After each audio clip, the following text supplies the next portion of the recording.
પાટીદાર અનામતની આગ હજુ શાંત થઈ નથી, ત્યાં ઓલપાડના રાજપૂત સમાજ દ્વારા અનામતની માંગ બુલંદ બનાવવામાં આવી હતી। અમદાવાદ ખાતે યોજાયેલી પાટીદાર અનામતની મહાસભા અને જંગી રેલી બાદ મોડી સાંજે હાર્દિક પટેલની કરાયેલી ધરપકડ સાથે પોલીસે લાઠીચાર્જ કરતા સમગ્ર રાજ્યમાં આગજનીના બનાવો બનવા પામ્યા છે। ત્યારે અનામત મુદ્દે શરૂ થયેલું આંદોલન સમગ્ર રાજ્યમાં ફેલાઈ ચૂક્યું છે। ત્યારે પાટીદારોની સાથે હવે રાજપૂત સમાજ પણ મેદાને આવ્યો છે। ઓલપાડ તાલુકાના પર્યાય ખાતેથી આજે સવારે વાહન રેલી નીકળી હતી। જય સોમનાથ રાજપૂત સમાજ દ્વારા તાલુકા આખામાંથી રાજપૂત સમાજના 3000થી વધુ રાજપૂતો હાજર રહી અનામતની માંગ કરી હતી। સાયણ પહોંચી કેમ થયા જંગી રેલી ટકારામાં ચોકડીએ પહોંચી ત્યાં જ ઓલપાડ મામલતદાર અગાઉથી જ હાજર હોય શાંતિપૂર્ણ માહોલમાં આવેદનપત્ર પાઠવી અનામતની માંગ કરવામાં આવી હતી। માંગણી આ અનામત બાબતમાં છે અને એના માટે અમારો આ રાજપૂત સમાજે એક આંદોલન કર્યું છે કે ભાઈ આ અનામત સંપૂર્ણ નાબૂદ થવી જોઈએ અને તમામ જ્ઞાતિઓની કેપેસિટી પ્રમાણે એમને મળવું જોઈએ। એમાં આપણે કોઈનો પણ વિરોધ નથી, કોઈ પણ કોમનો, પણ અમારી એક સુવર્ણ કોમ છે અને જે કંઈ ગુમાવ્યું, રજવાડાઓ ગયા, બહુ મોટી મિલકતો ગઈ અમારી ગઈ છે રજવાડા કુટુંબમાંથી અને એમાંથી અમે વંશમાં નીકળેલા છે।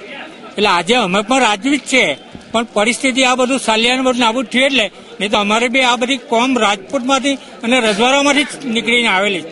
એટલે અમારી સરકારને એક જ વિનંતી કે આ અનામત બિલકુલ નાબૂદ કરે અને જેની જે મર્યાદા છે તે પણ તેને મદદ થવી જોઈએ। આંદોલન માટે રેલી હતી। અમે પડિયાથી સ્ટાર્ટ કરીને વાયા કીમ થઈને ટકારમાં હાઈસ્કૂલે મામલતદાર સાહેબના જે આવેદનપત્ર જે આપ્યું છે અમારી માંગણી માટે મામલતદાર સાહેબ આજે આગળ રજૂઆત કરે એવી અમારી આશા છે। ને અમે છે ને રાજા રજવાડામાંથી આવીએ છીએ। રાજા રજવાડાએ બધા ગુમાવીને આ સરદાર વલ્લભભાઈના કહેવાથી અમે વિલીનીકરણ કરીને અમે જે બધું આ બધી પ્રોપર્ટી બધી અમારી જ છે એમ। રાજપૂત સમાજની માંગ મુજબ અનામત કોઈ સમાજને મળવી જોઈએ નહીં અને જો મળે તો તમામ સમાજને મળવી જોઈએ।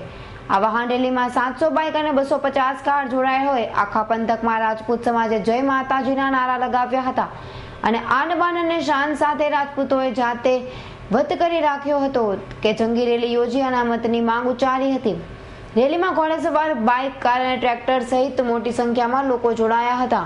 આ રેલી શાંતિપૂર્વક કેમથી પર્યાથી નીકળ્યા છે, અહીંયા લગીને આવ્યા અનામત માટે કરી। હવે અનામત નાબૂદ થવું જોઈએ કે બધાને મળવું જોઈએ એનો લાભ, એક પર એને જુદા રાખવો બીજાને જુદા રાખવો એવું નહીં થાય એમ। અનામત ઉમેદવારો માત્ર ને માત્ર અનામત કેટેગરીમાં જ અરજી કરી શકે તેવો કાયદો કરવામાં આવે તેમજ બિન અનામત કેટેગરીમાં પણ 5 વર્ષની ઉંમરમાં છૂટછાટ મળે એ તાત્કાલિક બંધ કરવાની માંગ સાથે મામલતદારને આવેદનપત્ર અપાયું હતું। જોકે અજંપાપડી પરિસ્થિતિ વચ્ચે પણ રાજપૂત સમાજે જંગી વાહન રેલી યોજી પોતાની તાકાતનો પરચો બતાવ્યો છે। ત્યારે હવે સરકાર કેવો અભિગમ દાખવે છે તે જ જોવું રહ્યું। નરેશ પટેલનો રિપોર્ટ, S9 ન્યૂઝ, ઓલપાડ।